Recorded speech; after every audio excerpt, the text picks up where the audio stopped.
Good morning. Hope you had a great week. Kitty and I just got back last night from 4 days in St. Augustine with no plans, and it was a great time.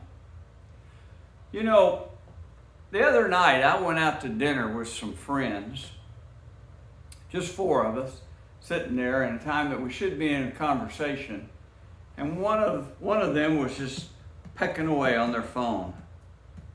Which is amazing to me. I don't see why anything would be that important on your phone that you had to look it up right now instead of engaging in conversation with other people.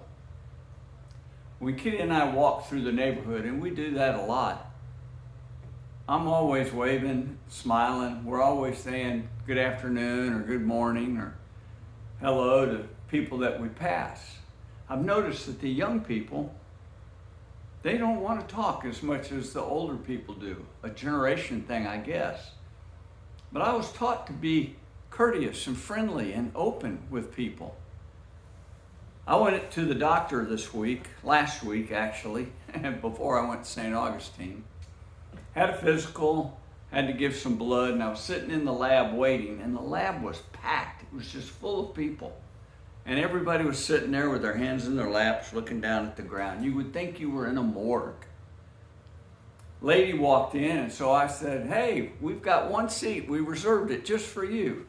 And she thanked me. She said, "Wow, this is a real crowd." I said, "Yeah." I said, "Used to standing in line to eat dinner, but not standing in line to have somebody draw your blood." And everybody kind of chuckled, and I said, "You used to go to the doctor for a physical, and the doctor would spend 20 minutes with you checking everything about you." I said, "Now you go in there and they ask you a few questions, spend 4 or 5 minutes with you, and then send you down here to get blood drawn."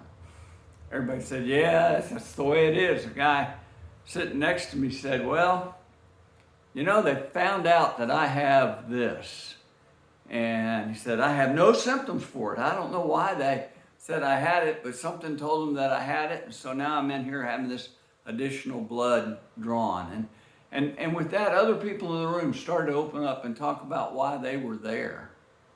I went in and I gave my blood, and I had on my green fishing shirt, Columbia shirt, and the lady wrapped my arm in this green gauze that just matched my shirt perfectly. And I walked out and I said, "Hey, look how nice they are. They even gave me a bandage here that matches what I'm wearing today." And everybody laughed, and people were still talking.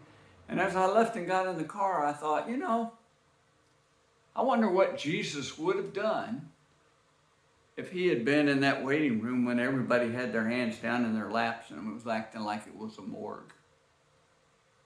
If we don't engage people in conversations, I mean face-to-face conversations where people can share what's on their heart, we'll never be able to minister to them or help carry their burdens.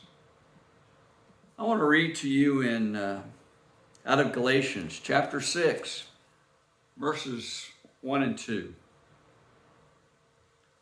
"Brothers, if someone is caught in a sin, you who are spiritual should restore him gently.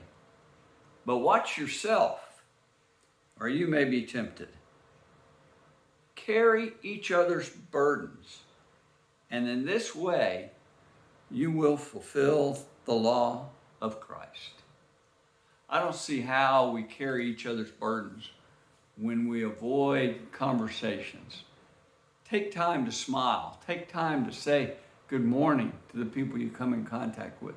Take time to initiate conversations, even with total strangers.